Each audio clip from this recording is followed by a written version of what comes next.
নমস্কাৰ বন্ধুসকল, আছামিজ বিবিধা চেনেললৈ আপোনালোক আটাইকে আদৰণি জনাইছোঁ। বন্ধুসকল, আজি মই এই ভিডিঅ'টোৰ জৰিয়তে আপোনালোকক দেখুৱাব ওলাইছোঁ কিদৰে প্লে ষ্ট'ৰৰ পৰা লগো মেকিং এপ ইনষ্টল কৰি লগো বনাই টকা বচোৱাৰ উপৰিও আমাৰ ভিডিঅ'বোৰক প্ৰফেশ্যনেল লুকছ এটা দিব পাৰোঁ। বিশেষকৈ ভিডিঅ'ত থকা লগো এটাই প্ৰফেশ্যনেল লুকছেই নহয়, সাইকোলজিও প্ৰভাৱ পেলায়। মই ইতিমধ্যে আপোনাৰ লগো মেকাৰ 2020 3D লগো ডিজাইনাৰটো ইনষ্টল কৰি থৈছোঁৱেই। আপোনালোকেও যদি লগো বনাব বিচাৰে তেনেহ'লে এই এপ্লিকেশ্যনটো ইনষ্টল কৰি ল'ব। আৰু বন্ধুসকল, ভিডিঅ'টো শেষলৈকে চাব আৰু যদি ভিডিঅ'টো চাই ভাল পায় তেনেহ'লে ছাবস্ক্ৰাইব কৰিব আৰু আশীৰ্বাদ কৰিব যাতে মোৰ চেনেলটোৱে সফলতা পায়। ইনষ্টল কৰা হোৱাৰ পিছত মেইন মেনুত এনেধৰণে লগো মেকাৰ লগো ডিজাইনাৰ বুলি এপ্লিকেশ্যনটো শ্ব' কৰিব। এতিয়া আমি এইটো অপেন কৰিম। এপ্লিকেশ্যনটো অপেন কৰাৰ পিছত এনেধৰণত ইণ্টাৰফেচবোৰ দেখুৱাব। All, business, alphabets, common, music, automobile, photography, travel, construction, social, fashion, education, food, health, sports, animal, এনেধৰণত ইণ্টাৰফেচবোৰ দেখুৱাব। এতিয়া বাৰু কিদৰে মই মোৰ চেনেলটোৰ লগতো বনাইছোঁ সেইটো দেখুৱাই দিছোঁ। ফাৰ্ষ্ট মই এনিমেলছ যিটো আইকন আছে সেইটো অপেন কৰিলোঁ। এতিয়া এইবিলাক লগো আল্টিমেটলি কোম্পানীৰ তৰফৰ পৰা বনাই থৈ দিয়া আছে। ইয়াতে এটা কথা লক্ষ্য কৰিছেনে, প্ৰ' এইবিলাক লিখি থৈ দিয়া আছে। এনেকুৱা ধৰণৰ যদি আমি লগো বনাব বিচাৰোঁ লিখা থকাবিলাক, তেতিয়াহ'লে আমি 149 পে' কৰিব লাগিব। কিন্তু আমি পে' অপশ্যনটোত নগৈ এইবিলাক ফ্ৰী লগোবিলাক আছে সেইবিলাকৰ ভিতৰতে কোনোবা এটা বাছি ল'ম, কাৰণ ইমান অপশ্যন আছে যিহেতু আমি আৰু পে' কৰা লগো হয়তো নবনাওঁ।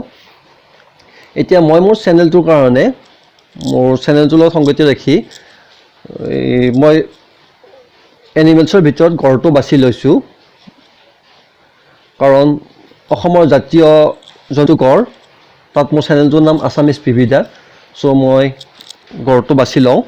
ইয়াত গড়টো পালোঁ, ইয়াত গড়টো অপেন কৰিলোঁ। কৰাৰ পিছত এতিয়া এনেধৰণৰ ইণ্টাৰফেচ দেখুৱাইছে। এতিয়া আগতীয়াকৈ বনাই থৈ দিয়া এই লগোটোৰ পৰা কিদৰে মই মোৰ চেনেলৰ লগোটো বনাম সেইটো দেখুৱাই দিছোঁ। জাষ্ট এতিয়া কোম্পানী নেম বুলি আছে, তাত আমি জাষ্ট ক্লিক কৰিলোঁ। ক্লিক কৰাত এনেকৈ আপোনাৰ মাৰ্ক হৈ গ'ল এইখিনি। এতিয়া আমি ছাইডত থকা এডিট অপশ্যনটোলৈ গৈ ইয়াত গৈ কোম্পানী নেমছটোত ক্লিক কৰিলোঁ। যিবিলাক চিলেক্ট হ'ল কীবৰ্ডখন আহিলে। এতিয়া এইটো আমি ডিলিট কৰি ল'লোঁ কোম্পানী নেম দি পেলাই মই চেনেলটো মোৰ নামটো শ্বৰ্ট ফৰ্মত AB বুলি টাইপ কৰি দিওঁ। এতিয়া AB বুলি টাইপ কৰি দি পেলাই এতিয়া কেঞ্চেল আহিছে। কেঞ্চেল কৰি দিলে আৰু পুনৰ কোম্পানী নেম বুলি গুচি যাব। এতিয়া চেঞ্জ কৰি দিম, দিয়াৰ লগে লগে এতিয়া ৰাইন'টোত কোম্পানী নেম যিটো আছিলে তলৰ ফালে সেইটো গুচি পেলাই এতিয়া AB অপশ্যনটো আহিলে, মোৰ শ্বৰ্ট ফৰ্মটো আহিলে চেনেলটোৰ আছামিজ বিবিধা। এতিয়া নেক্সট আহিলে কালাৰ অপশ্যন। কালাৰ অপশ্যনত ক্লিক কৰি দিলোঁ। যিহেতু এইবিলাক কালাৰবিলাক আছে, আমি যেনেকুৱা কালাৰ লাগে যেনে হোৱাইট, ৰেড, যেনেকুৱা ধৰণত আমি বিচাৰোঁ তেনেকৈ এই ব্লু কৰাই দিলোঁ।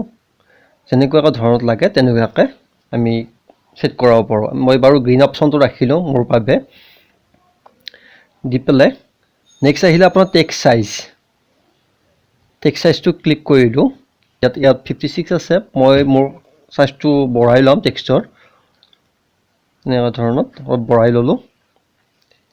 দি পেলাই এতিয়া টেক্সট বুলিয়ে নহয়, যদি ৰাইন'টোৰ ওপৰত ক্লিক কৰি ৰাইন'টোৰ চাইজটো ইচ্ছা অনুসাৰে বঢ়াব পাৰোঁ। চাইজ অপশ্যনটোত ক্লিক কৰিলোঁ, দি এনেদৰে ৰাইন'টোৰ চাইজটো বঢ়াব পাৰোঁ।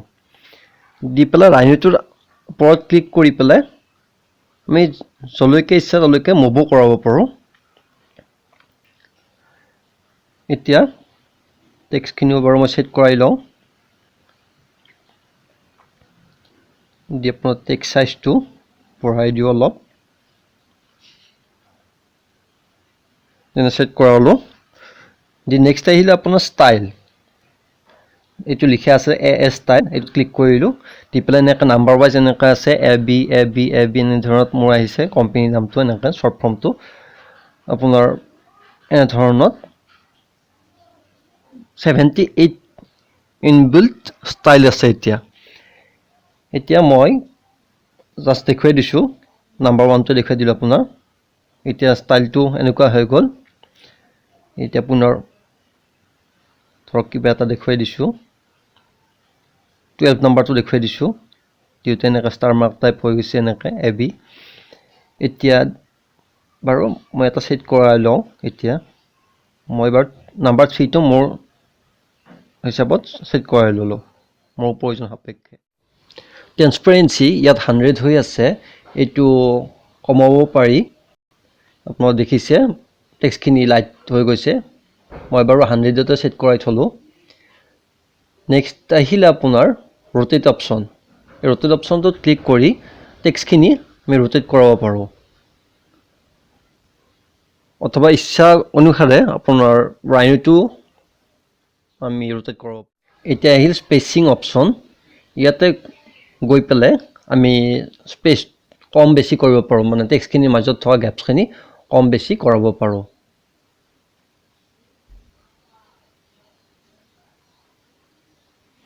কম বেছি কৰাব পাৰো এতিয়া আপোনাৰ নেক্সট আহিলে আপোনাৰ মুভ অপচন ইয়াত গৈ পেলে আমি টেক্সটখিনি হওক অথবা ৰাইনোটোৱে হওক আমাৰ ৰাইট লেফট আপ ডাউন এইবোৰ কৰিব পাৰিম এতিয়া হেগত আহিলো আপোনাৰ মোৰ অপচনলৈকে মোৰ অপচনত ইয়াতে এইবিলাক আছে effect stroke curve text flip text 3D option এইবিলাক আছে জাস্ট মই এটা দেখুৱাই দিছো ইফেক্টছত আপোনাৰ টেক্সট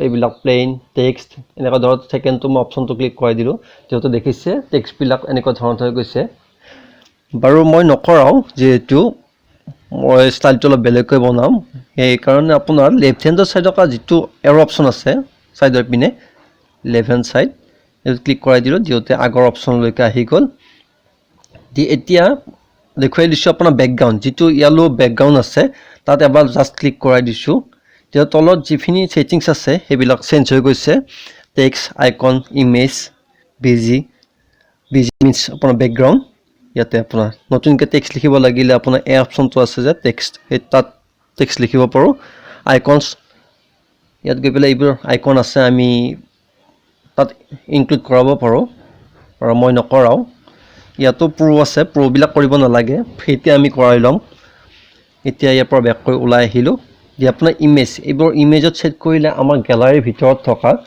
যিবোৰ ইমেজ আছে তাত শো কৰিব হেতু আপোনাৰ ক্লিক কৰি আমি এজ এ ব্যাকগ্ৰাউণ্ড মানে লগোটোত ইউজ কৰিব পাৰো এতিয়া আপোনাৰ এটা বিজি এবাৰ ক্লিক কৰা হলো যেতে আপোনাৰ যেটো আমাৰ ব্যাকগ্ৰাউণ্ড আছে এইবোৰ আমি চেঞ্জ কৰিব পাৰো এটা ফাৰ্স্ট পাৰো হোৱাইট টো দেখুৱাই দিছো এতিয়া মোৰ ইয়েলো পৰ্যন্ত হোৱাইট হৈ গল পুনৰ বিজিত ক্লিক কৰা হলো দি পেলে এবাৰ আপোনাৰ গ্ৰীন কৰাই দেখুৱাই দিছো এই গ্ৰীন হল এতিয়া বাৰু মোৰ লগত শুট কৰাকে মই ব্যাকটো সিলেক্ট কৰিলো ফাৰ্স্ট যেটো আছে ব্ল্যাক অপচনটো এই সিলেক্ট কৰিলো বন্ধুসকল এতিয়া মই বিচৰা ধৰণত মোৰ লগোটো বনোৱা হৈ গল এতিয়া আহিলে আপোনাৰ সেভ অপচন লৈ গলো আপোনাৰ এটো সেভ কৰাম দি পেলে ওপৰত আপোনাৰ আছে পিএনজি ফাইল জেপিজি ফাইল আছে আৰু তলত আছে আপোনাৰ 256px মানে পিক্সেল সাইজ বিলাক কেনেকুৱা ধৰণৰ ৰিজল্যুশনত আমি সেভ কৰিম হেতু ধৰণত আছে